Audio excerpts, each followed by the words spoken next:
네, 안녕하십니까. 반갑습니다. 온앤온TV입니다. 자, 오늘부터 여러분들하고 새로운 컨텐츠를 가지고 소개를 할까 하는데요. 자, 부동산 뉴스에 관련해서 최근에서 나오는 자료를 정리하는 시간을 가져보도록 하겠습니다. 자, 오늘부터 해서 주간별 또는 급하게 좋은 정보, 좋은 재료가 나온다라고 하면 상시적으로 여러분들하고 이 부동산 뉴스에 관련된 내용을 가지고 정리를 할 예정인데요. 최근에 가장 핫한 뉴스가 민간택지 아파트 분양가 상한제라고 하는 이 기사가 좀 많이 나오고 있습니다. 왜 이렇게 나올까요? 이제 부동산 가격이 좀 또 갑자기 이제 강남권 아파트 가격이 꿈틀거리기 때문에 국토부에서는 이런 어떤 가격적인 부분들을 잡기 위해서 민간택지 아파트까지 분양가를 상한하겠다라고 하는 이런 내용 기사가 계속해서 나오고 있는 것 같습니다. 이런 분양가 상한제가 제시가 되면 어떤 일들이 발생할 수 있을까요? 이런 부분에 대해서 각종 이제 신문이라든지 미디어에서 나온 어떤 자료를 토대로 해서 같이 여러분들하고 한번 알아볼 텐데요. 민간 분양가 상한제, 김현미의 초강수라고 하는 이제 기사가 나오게 되었습니다. 전체적인 내용을 검토해보게 되면 시행령 고쳐 지정요건 변경을 검토하고 있고 적용 기준을 어떻게 잡을지 저울질, 건설사, 부실공사 공급 감소 우려, 시장에서는 한편으로는 로또 아파트만 양상이 될 거다라고 하는 그런 내용이 실려져 있는데요. 2019년도 6월 26일 그 방송기자클럽 소총토론회에서 김현미 장관은 이렇게 얘기를 했죠. 민간택지 아파트는 주택도시보증공사의 관리가 한계에 다다른 상황이어서 다양한 방안을 검토할 예정이다 라고 말입니다. 2019년 7월 8일날 국회 교통위원회 전체 회의에서 김현미 장관은 이렇게 말을 했습니다. 민간택지 아파트에도 분양가 상한제 도입을 검토할 때가 됐다라고 말입니다. 자, 그러면 민간택지 아파트 분양가 상한제가 무엇일까요? 1977년도에 그 분양 상한가라는 이름으로 처음 도입되었는데요.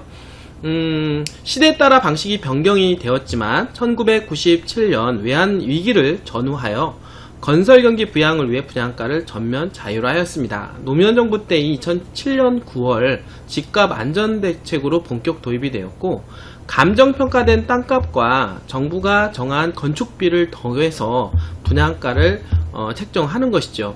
일부 단지에 실제로 적용한 사례가 있습니다. 주택공급이 위축, 아파트 품질 저하 등의 부작용으로 인해 민간택지 적용 요건이 강화되면서 2014년 이후 적용 사례가 거의 전무한 상태입니다. 자, 이후에 문재인 정부가 들어서면서 2017년도 적용 요건을 완화하면서 민간택지 상한제를 소생시켰지만 적용 요건을 충족하지 못해 아직까지 적용 사례는 없습니다. 자, 민간택지 아파트 분양가 상한제 적용 요건이 있는데요.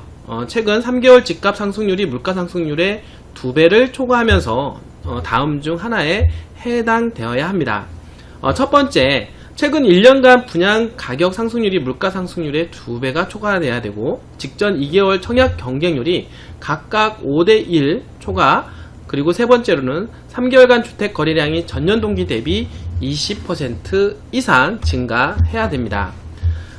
시장 반응은 어떨까요? 우려라고 보여집니다. 로또 아파트 양산이 되는 게 아닌가. 아파트 공급이 수요를 따라가지 못하는 상황에서 분양 가격을 임의로 누르게 되면 운 좋게 분양받은 소수의 사람만 막대한 이익을 챙길 수밖에 없다라는 얘기가 오가고 있습니다. 서울 강남구 대치동 레미안 대치 팰리스 분양 사례인데요. 2013년도 상한제를 적용받아 2013년도 10월 분양을 하였습니다. 4년 만에 집값이 무려 5억에서 7억 원 정도 상승하였다는 거죠. 자, 익명을 요구한 한 건설사 대표는 이렇게 얘기했습니다. 공사 자재값과 땅값은 계속 올라가고 있는데 분양가를 옥죄면 기업 경영을 하지 말라는 것과 같다며 수익성을 확보하기 위해 싸구려 자재를 쓸 수밖에 없으며 이는 결국 부실공사 가능성을 더욱 키우는 부작용을 초래하게 된다라고 하였습니다. 실질적으로 그럴 가능성이 높겠죠. 아무래도 이 아파트 분양 사업을 하는 건설업체 또는 시행사들은 수익성 사업을 하기 위해서 하는 거지 누구를 위한 봉사 사업을 하는 것이 아니겠죠. 이분들이. 그러다 보니까 여러가지 부작용이 생길 수 있는 우려가 생긴다라고 하는 겁니다.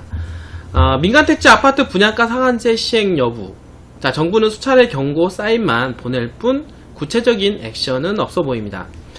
지난달 26일 분양가 상한제 도입 가능성을 언급한 이후에 20여일 만에 상한제를 적극 검토할 때가 되었다라고 발표할 정도로 일사천리로 진행되자 아직 당정 협의조차 제대로 이루어지지 않은 상태에서 상한제 도입이 임박한 것처럼 군부를 떼는 것은 다소 지나치다는 기류가 집권 여당인 더불어민주당 내부에서도 감지되고 있습니다.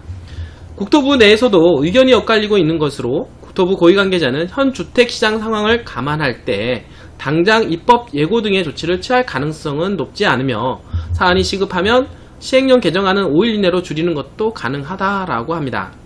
상한제 적용 검토에 대한 거듭된 발언은 과열 조짐이 있을 경우 선제적 조치로 해당 제도를 작동하겠다는 강력한 의지로 해석하면 될 것이다 라고 합니다. 자, 일부 전문가들은 그 떠보기식 규제 카드 아니냐라고 얘기를 하는데요. 당장 효과를 볼 수 있겠지만 중장기적으로는 주택 공급의 축소, 로또 아파트 양상 등 주택 시장을 더욱더 교란시킬 수 있다라고 지적을 하고 있습니다. 자, 집값 잡을 최강 카드지만 반시장적이다. 그 양날의 칼, 분양가 상한제. 자, 장기적인 주택가격 안전 효과는 글쎄요. 전문가들은 당장 분양하는 아파트 가격은 낮아질 수 있겠지만 이 카드로 전체 주택가격을 완전히 통제하는 것은 불가능하다라고 지적을 하고 있습니다. 2007년 정부가 민간 택지에도 분양가 상한제를 실시한 후에 주택가격 추이를 보면 전문가들의 우려가 빈말이 아님을 알게 되는데요.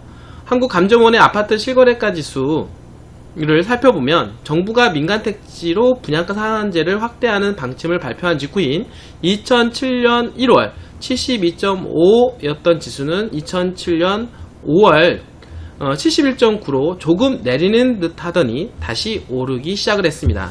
그 1년 뒤에는 어떻게 됐을까요? 바로 2008년도 5월에는 82.5까지 올라갔죠.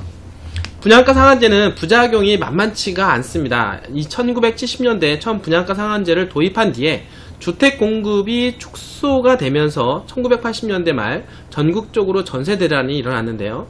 1987년도, 1988년도는 2년간 전세 가격 상승률이 무려 32.6%라고 합니다. 2005년에서 2007년도 분양가 상한제 도입 때는 청약에 성공만 하면 부자가 될 수 있다는 이른바 로또 청약 열풍이 불면서 청약 통장을 불법으로 사고 파는 일도 많아졌는데요. 자, 이번에 정부가 민간택지의 분양가 상한제를 확대 적용하면 이러한 로또 청약 열풍과 공급 부족으로 인한 신축 아파트 가격 상승이 재현될 것이라고 전망도 하고 있습니다. 자, 시장 친화적인 대안이 연구돼야 된다라고 하는 것이죠. 처음 시행하는 제도가 아닌 만큼 정부도 과거의 부작용을 잘 알고 있습니다. 김현미 국토부 장관은 최근 실효성 있는 시행령을 준비하고 있다면서 로또 청약을 막기 위해 전매 제한을 확대할 수 있다라고 밝혔는데요.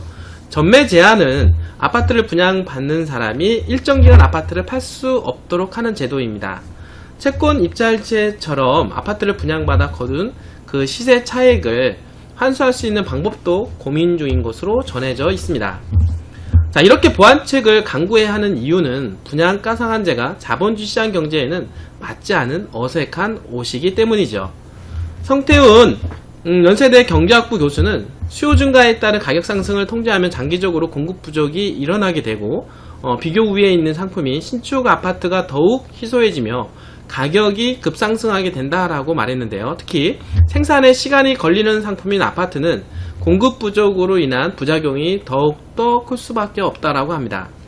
정부 역시 이 사실을 알고 있죠. 문재인 정부의 부동산 정책을 디자인했고 알려진 그 김수현 전 대통령 그 정책실장은 2007년도 자신의 저서 부동산은 끝났다 해서 원가 공개나 분양가 상한제가 자본주의 사회에서 바람직한 조치는 아닐지언정 불가피한 측면이 있다라고 밝혔는데요.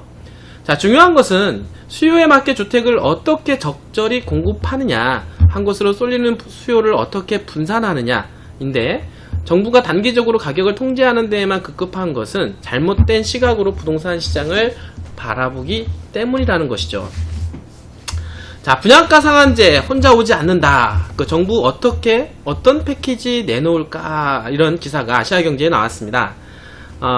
그러면 전매 제한 기간을 강화시킬까?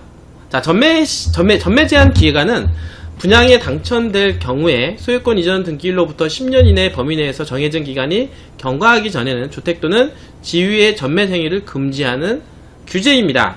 현재 공공택지의 경우 8년, 최대 8년까지 전매 제한 기간이 설정되어 있고, 민간택지의 경우에도 최대 4년간 전매가 금지가 가능합니다. 2007년도 노무현 정부에서 민간택지 분양가 상한제가 도입될 당시에도 수도권 민간택지 기준 전용 85평방미터 이하 7년, 85평방미터 초과 5년의 전매 제한 기간이 함께 설정된 바가 있습니다. 가장 유력한 패키지 규제이죠. 채권 입찰제가 또 있습니다. 2007년도 분양가 상한제 도입 당시 또 다른 패키지 규제로 함께 도입된 채권 입찰제는 과도한 시세착을 막기 위한 도입한 제도인데요. 청약자로 하여금 제2종 국민주택채권을 사도록 하고 동일 순위 중 채권 매입 예정액이 많은 순으로 당첨자가 선정되도록 해 시적인 분양가격을 높이는 방법인데요. 분양가에 채권 매입 가격을 더한 실질 분양가는 주변 시세와 비슷해집니다. 당시에는 주변 시세의 80에서 90% 내외로 입찰 상한선을 설정을 했습니다. 다만 이 채권 입찰제의 경우 분양가 인하를 목적으로 하는 분양가 상한제의 도입 취지와는 어긋난다라고 하는 비판도 있죠. 실제 2006년 판교 신도시 분양 당시 중대형 아파트 3,841가구에 청약한 12만 7천여 명 중 대다수인 10만 9천여 명이 채권 상한액을 써내는 등 제도의 실효성에 대한 논란이 불거지며 2013년 채권 입찰제는 폐지되고 말았습니다. 기타 또 다른 방법이 있습니다. 실수요자 위주의 청약시장으로 재편하기 위해서는 실거주 의무를 강화해야 한다라는 목소리인데요. 한 업계 관계자는 정말 투기를 잡고 싶다면 거주 의무 기간을 확대하는 게 특효약이다라며 현재 민간 분양에는 적용되지 않는 거주 의무 기간을 민간 분양까지 확대해야 한다라고 말했습니다. 현재 거주 의무 기간은 개발제한구역이 해제돼 조성되는 공공택지의 공공분양주택에 한해서만 최대 5년간 적용하고 있는데요. 자, 1주택자의 양도세 비과세 혜택 축소, 그 다음 주택임대소득세 인상 등 세제 분야에서도 추가 규제가 이루어질 가능성이 높다라고 보면 됩니다. 재건축 연한 강화 등 또 찾아볼 수가 있는 것이죠. 또 하나 마지막 가장 큰 카드가 있는데요. 바로 주택거래 허가제, 우리 토지거래 허가제, 어마어마한 제도라고 할 수가 있겠습니다. 분양가 상한제와 추가 규제를 통해서도 집값이 잡히지 않을 경우에 정부가 꺼낼 수 있는 가장 강력한 규제로 꼽히는데요.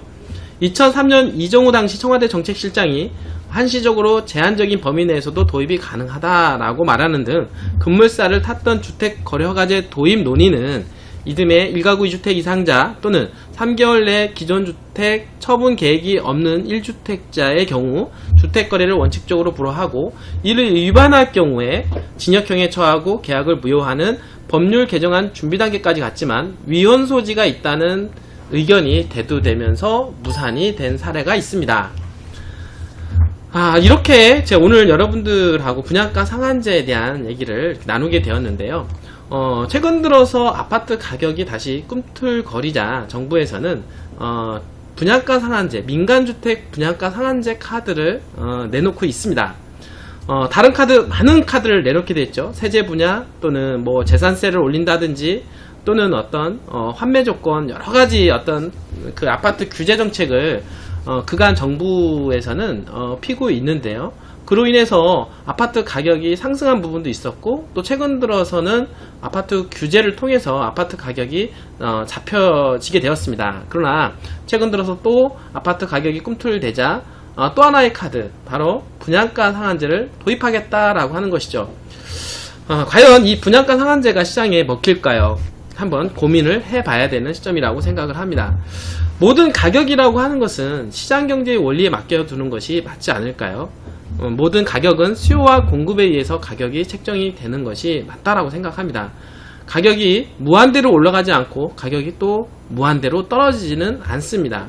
그리고 가격이 올라간 만큼 시장 참여자가, 거기에 해당이 되는 시장 참여자가 있고 가격이 떨어지면 가격이 떨어지는 대로 시장 참여자가 있기 때문에 정부는 시장이 활성화할 수 있게끔 옆에서 도와주는 서포트 역할을 하는 것이 시장 경제를 위해서 더욱더 좋은 방향성이 아닐까요? 물론 막든 안 막든 부작용은 발생하게 되어 있습니다. 우리는 그러나 그런 부분들은 감안해야 되지 않을까요? 이렇게 규제만 한다고 하면 거래가 되지 않을 것이며, 거래가 되지 않으면 당연히 경제가 돌아가지가 않게 되는 것입니다. 무엇보다도 거래를 할 수 있게끔 부동산이 거래가 이루어져야만이 경제가 활성화가 되고, 거기에 따라서 모든 경제가 연결되어 있기 때문에 연결되어 있는 이 경제를 살리기 위해서라도 부동산이 거래될 수 있는 부동산 정책을 펴야 되는 것이 맞다라고 생각이 됩니다. 임시방편적으로 아파트를 규제하는데, 아파트 가격 상승 효과를 막는 데에만 집중한다라고 하면 여러가지 부작용이 발생하는 것에 대해서는 또 하나의 문제점이 발생한다라고 하는 것은 정부도 알아야 될 것입니다. 자, 오늘 이렇게 해서 분양가 상한제 도입 이런 부분에 대해서 같이 한번 알아보게 되었는데요. 자, 오늘 이후부터는 계속해서 시장에서 핫 이슈화가 되는 부동산에 관련된 뉴스와 함께 여러분들 다시 한번 찾아뵙도록 하겠습니다. 오늘도 끝까지 시청해주신 여러분들 진심으로 감사드립니다.